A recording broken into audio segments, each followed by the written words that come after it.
How did Real Madrid lose 4-2? Where did it all go wrong? Is it the players? Is it the manager? Is it the lack of fitness? Is it them being too tired? Because, of course, playing 3 games in the past 7 days compared to Atleti's game. Is it mistakes? Where did it come down? Because I feel like the reason why I didn't do a match review yesterday, because sometimes in a defeat like this, in a tough defeat like this, you let your emotion be the best out of you. I've seen a lot of Madrid fans over the past literally 24 hours come up with some outrageous statements, some outrageous, crazy statements, the likes of this player needs to be sold, this player's not good enough to wear this number, X, Y, and Z. And you can't overreact. I'll be honest, you can't overreact too much, and your emotion, you can't let your emotion be the deciding factor. That's what I did, is I didn't do a match review yesterday. I slept on the result. I was very upset. Let's not. I'm not going to deny the fact that I was very upset yesterday. I was extremely upset yesterday. The fact that we lost 4-2 and the fashion that we did it and the mistakes that we did it. And of course, this dream of the treble, what we were talking about. Maybe we spoke about too soon and maybe it's my fault. But I slept on it. And I woke up today, Iraq won, which is incredible. But I reassessed on it. I rewatched the game. I saw where the mistakes came from. How Atleti beat us. And then I actually came up with reasons why I believe we lost. But before I continue any further, before I tell you the reasons why I believe we lost, don't forget, as always, to like, share, and subscribe, guys. Come on, like it, please. If you don't mind, subscribe. If you don't mind, if you guys are a fan of the content. If not, then it's fine. But anyway, listen. This is the way I look at it. This is where I feel like where things went wrong. And it starts with the first minute of the game. It starts with not even the first minute of the game. It starts before the game even kick-started. It starts with 2 hours prior to the game where Carlo Ancelotti selected his starting 11. And the idea of not starting Tchouaméni in today's game was a mistake, a very huge, crucial mistake. The idea of not starting someone like Toni Kroos in a game where you need a bit of tempo, you need someone to dictate the midfield, you need someone to control the midfield. Not starting Toni Kroos was also a mistake. You can throw the argument that Tchouaméni and Toni Kroos, when they came on in the second half, didn't perform at the level. That's fine. It's very easy and it's very lazy for you to do that. But it doesn't justify, reflect anything that they should have both started, especially Tchouaméni.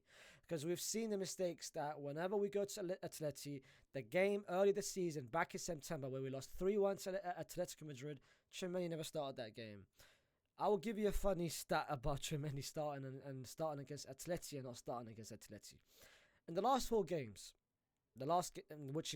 forget yesterday's defeat, yeah? Actually, you know what? Let's count yesterday's defeat with it as well. In the last 5 games that Real Madrid have played against Atletico Madrid, 3 of the times that Tchouaméni never started, Real Madrid never won any of the 3. They lost 2 and 3-1. The 2 times that Tchouaméni did start, Real Madrid won both games, and Tchouaméni assisted one of them. It gives you the idea, especially when you go in a tough away ground like Wanda, and you expected Atletico to come gun blazing after what we did to them a couple of days ago. They wanted revenge. It was quite expected. The first 10-15 minutes, we were going to get under pressure, and you could see it. Every time we scored a goal, especially the second goal when Joselu scored, you could see Diego Simeone lifting the mood of the fans, and the fans starting to get involved in that extra time. You could see it, but not starting Tchouaméni is a decision which I don't understand, and it's a habit which Carlo Ancelotti, when there's a big game, he makes the wrong selection problems. That's just my opinion. Toni Kroos as well being one of them. That is one of them. The idea, the starting 11 is one part of the problem why we lost yesterday. The second part of the problem why we lost yesterday is every single player committed individual mistakes. So every single goal of ours. Let's talk about the first goal. The first goal came from De Paul being under no pressure whatsoever in that midfield. Had so much time to pick his pass. His aim was to pass it to Morata. His aim was to pass it to Saul, but Nacho was so far away from Morata that Rudiger believed, and Rudiger in his mind felt like, the pass might have been aimed towards Morata. So let me try to close Morata down because Nacho never did that job. When he did that, that left some space behind him wide open for Saul to expose, which he did. The pass was then made to Saul. It got deflected to Saul, and then Dani Carvajal was left in an island where I don't know what to do. Should I try to, of course, go to Saul, close him down because the ball is aimed towards him, or I've got a man behind him in Lino who will be wide open if I do that. So he made a risky decision. He made a 50% decision. Went towards Saul. A deflection happened. The ball ended up at Lino's feet, and they scored. You can blame that on so many players. You can blame it on the fact that Camavinga and Luka Modric never pressured the ball in the first place. You can blame it that Nacho never closed down Morata, because if he did, Rudiger would have never made that job, would have never made that risk of going towards him, because he would have then closed Saul down. And if Rudiger did do that, Carvajal would have easily stayed with Lino, because all of that would have been eliminated if all the players knew and if all the players understood what they needed to be on that pitch. But they didn't. One after mistake, another mistake, and third mistake. And Lunin, you can make an argument, in my opinion, and maybe I'm being too harsh, but I feel like he could have done a much better job in maybe opening up his body and making it tighter for Lunin to score. I think he made himself very. He didn't open up his body in a massive way. I think he just stood and he didn't dive. I don't know. I just don't feel like he did. He positioned himself quite well for that Linus goal. We then, of course, score straight after. And, Oblak own goal, which I don't really consider too much. In that first half, we should have scored 2 goals. Rodrigo had an easy chance. Jude Bellingham's crossbar attempt where he went past 2 players, and of course the rebound ended up at Rodrigo, which he also missed. I feel like the first half we did quite well to control the first tempo, to contain the pressure from Atleti within the first 15 minutes. It's just the stupid goal that we conceded impacted the first half in a lot of ways. We should have been at least ahead by 1 goal, if not 2, in that first half. The second half started with the same thing. And it goes back to Carlo Ancelotti in a certain way by taking too much time to make the substitutions, which he should have done in the first place. The likes of Brahim Diaz, the likes of Toni Kroos, the likes of Chimene should have come in much earlier than what they did in the 60, 70 minute. Taking out Fede, I don't really understand it. I don't understand why you would take out perhaps our most important player of the season, someone that can commit on both sides on the field, either defensively or going forward, someone that I don't anticipate or foresee getting tired in any given way, even if he plays 300 minutes in one game. Taking Fede out was the biggest mistake of them all, because you left so much space in that midfield, and especially on that right-hand side. Because when Fede went out, Riquelme, who came on towards the later second half, Lino, before Fede came out, had so much space, because what Fede did very crucial in that first half, and the reason why Lino was very quiet, beside the goal he scored, is because whenever Carvajal was going one-on-one, Fede would close down Lino, so they would have double-teamed him. But when Fede went out, we never had a player that did that. Chimene never did that. Brahim Diaz never did that. Toni Kroos never did that. So the idea of taking Fede out was the wrong decision completely. Atletico once again scored in the second half by another mistake of our own. Lunin and Rudiger, miscommunication between them two, and an own goal by Rudiger. Rudiger basically tried to close down Morata, who was behind him, who basically instructed Lunin to come and collect it. Lunin never really collected because he was quite hesitant on whether I should go up or whether I should stay in goal. And rather than just collecting it or taking it inside of himself, he basically just rebounded it and tried to push along, which of course intercepted towards Rudiger, and then went back to the goal. The third goal is the same exact reason. We'll go to extra time, and you could see it in extra time. Every single player was tired. You could see it throughout the whole starting 11. Because, of course, we've played in the last 7 days, we played 3 games, bro. 2 games went to extra time. Atleti last time and this time. And when Atleti lost against us last week, they went home. They went to Madrid. They had that rest, couple days rest. We never did that. After 3 days, after beating Atleti in extra time, we had to play Barcelona 90 minutes in a tough game. Of course, we won 4-1, but still, we needed both effort because Barcelona is a big team. And of course, we came back, and then 3 days after, we played Atleti. So we never had that rest, and you could see in that extra time, every single person, the energy level was so low. Like, I don't feel like it would have been an achievement if we actually won that game in extra time or even went to penalties, because it felt like you could see it within the first 5-10 minutes within the extra time, every single player was so tired and they could barely run and they can barely sting couple passes together. Hence the reason why Griezmann scored that third goal. And the third goal, I've seen a lot of people blame Vinicius Jr. And you can blame Vinicius Jr. of course by losing that first touch of his that lost the ball, which of course ended up at Griezmann, and he went past Vinicius Jr. and then scored. But no one really looks at Tchouaméni and the road that he did during that build up to that goal. When Vinicius lost the ball, and Vinicius then of course tried to run back and of course defend it. It's very tough to defend someone and run towards someone when you've got a yellow card and you're tired. So I never expected Vinicius to pull Griezmann down, because if it did, that would have led to a red card straight away. And we've been with 10 men for about 20 minutes of the game, which is I don't think is the right thing to do. But this is my problem with that third goal. Vinicius Jr. lost the ball. Okay? When one of your teammates loses the ball, I expect every single person to track back and actually defend. Because if one person loses the ball, the whole team loses the ball. Don't pick and choose. Don't put blames on certain people. Vinicius lost the ball, that's fine. It's his mistake of his own. He should have not done that. But that's fine. A first touch is fine. Griezmann, the fact that he had so much space, not only to go past Vinicius Jr., but with the moment he drived inside the box, and he went to his left foot. And the fact that Tchouaméni was literally in our half, and the moment Vinicius lost the ball, he was jogging back rather than running and tracking back and being there. Because if he had actually ran and did his job defensively, he would have intercepted Griezmann's shot. But he was jogging back so naturally, so casually, with no pressure. It felt like a training ground. He was so tracking back so naturally. Nacho reacted too late as well, because he should have at least stepped forward quicker. He didn't step forward quicker because Tchouaméni was nowhere to be seen. So if one person doesn't do his job, at least the other person should cover for that person. That third goal was an embarrassment of a defensively. And then the last goal, we of course lost. Counter-attack, Atleti 4 versus 2. Carvajal was an iron by himself. He was literally in Atleti's box, and Atleti scored on that fourth goal. Again, defensive mistakes. All 4 goals came from defensive mistake.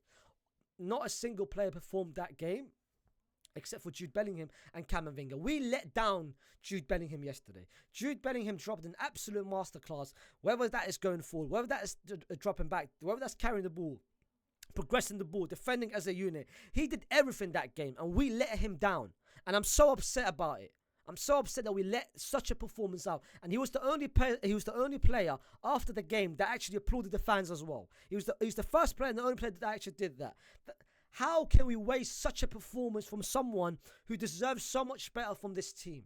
Camavinga in that first half was exceptional defensively. In the second half, I think he dried down a little bit because he was forced to play on the left-hand side as a left-back, which he is not a left-back, but he can cover there, and I think did a much better job than Mendy in the first half.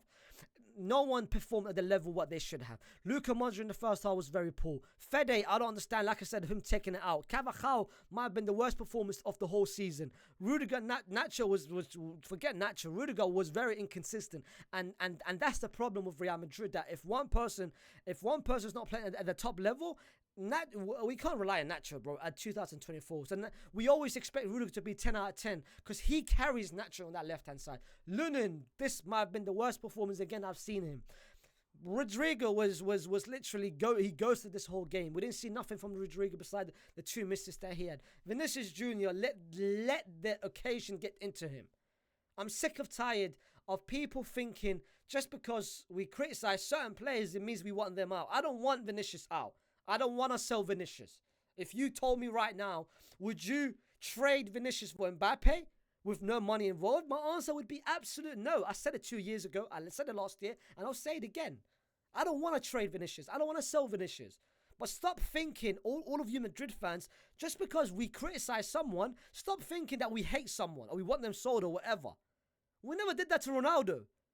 How are we defending and allowing Vinicius to be within that? If we never did that to Cristiano Ronaldo, who's got more goals than appearances for Real Madrid, what? I can't criticize Vinny. Are you dumb? The same fans who booed Ronaldo And what did Ronaldo say? What every time Ronaldo got booed by Real Madrid, what was his response to it? It's fine. I expected better. The Real Madrid fans want the best possible standards, and it motivates me to do better. And every time he did better. Every time when we booed Ronaldo, Ronaldo stepped up every single time. What, I can't boo Vinny? What, you think me booing Vinny is me wanting Vinny out for my team? Are you dumb here now? Let's be reasonable. Let's be sensible. Vinny had an awful game yesterday. And I'm not switching sides from last week where he did well against Barcelona. That's fine, he did well against Barcelona. But I'm not going to sit down and applaud the performance against Barcelona and give him a pass because of that. When you play for Real Madrid, you've got high standards when you play for this team. Especially when you carry the burden of the number 7 shirt. Because we expect greatness every single game. I'm not being fickle. I'm not being too short-minded. This is the standards that this team deserves. What this team demands. I demand the best every single game. And Vinicius Jr., he let the fans dictate his play. He let the players, the Atleti players, De Paul, Diego Simeone, Molina in the second half, Koke, he let them dictate him. Every goal, every time when he scored, he did too much. For me, emotion is fine. I respect emotion. I respect if someone's passionate. I'm passionate, for freaking sake. I'm passionate. But sometimes pick and choose when you want to be passionate. The reason why Ronaldo was so successful, the reason why people say Ronaldo had the best mentality, he never ever let the players, the Atleti players or the fans rattle him. Yesterday, Vinny got rattled so much. Him making I wear number 7, or I play for Real Madrid, this and that, brother. That's no need for that. Play your game. Your game will be the image of you, Ak. If you win, this is your answer back. This is your comeback. This is how you beat those. This is how you beat those criticism, bro. The game speaks for itself, bro. This is what I mean. This is what I mean by allowing 24 hours to think about it. Because if I spoke about yesterday, I might have said too much. And like I said, the emotion will get the best out of me. But this is, I feel like, just individual mistakes from everyone. This and that. The fact that we were so tired literally throughout the whole performance. The fact that some refereeing decision never went our way. If you combine everything into one, that's the why we lost. And treble is no longer possible, as you guys know. And maybe I spoke a bit too soon. That's fine. It's my fault. Maybe I spoke a bit too soon about the treble, but it's fine. Let's just move on. I hope this defeat doesn't reflect our season. Because I've seen a lot of times in the past where one tough defeat will mentally affect the whole season. I hope it's just one. I hope it's just a one-off. And this Sunday against Almeria, we can get back to the winning ways and actually say, forget this result. I want us this Sunday, forget this result, and let's just go back and act like nothing happened and just move on and push for the season and try to win the league, because the league should be ours. I don't want no buts. I don't want no ifs. I don't want maybe a comeback from Girona, Barcelona somehow doing the unthinkable. I don't want none of that. The league should be ours. We're competing against ourselves. And then the next target is the Champions League, and let's try to win the Champions League. But yesterday's defeat, it showcased a lot of problems. It showcased that a number 9 is needed, 100%. And it showcased maybe we're giving too much credit to certain players. But that's why, like I said, I don't overreact too much. I don't let one defeat maybe cloud my judgment about certain players. A game is a game. Let's see how we respond in the following game, and let's take it from there. If you guys feel like there's any points that you believe that Atleti beat us, or if there's any reasons why they beat us, this and that, just put it down in the comments. I'm very interested to hear your opinion, especially even if you're not a Real Madrid fan. Why did we lose that game? What was it about it? Was it aside from the reasons that I said, or maybe it's part of the reasons that I said, or maybe you can explain a bit further. But guys, don't forget, as always, to like, share, and subscribe. By the way, I do appreciate every single one of you tuning in to watch along yesterday. I think we averaged yesterday's watch along. I checked the numbers this morning.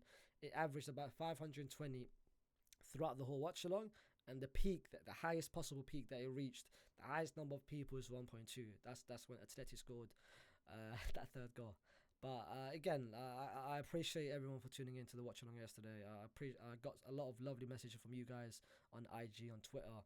asking me to do asking me to do watch alongs every now and then, which I will do. I think I'll do it for every single Real Madrid game whenever I'm available. I'll do it for every single Madrid game, and I appreciate all the love that you guys have been showing me. Honestly, I'm trying to stay consistent, as you guys can see with the uploads and everything, and I would hope for you guys to repay that back with just liking the video.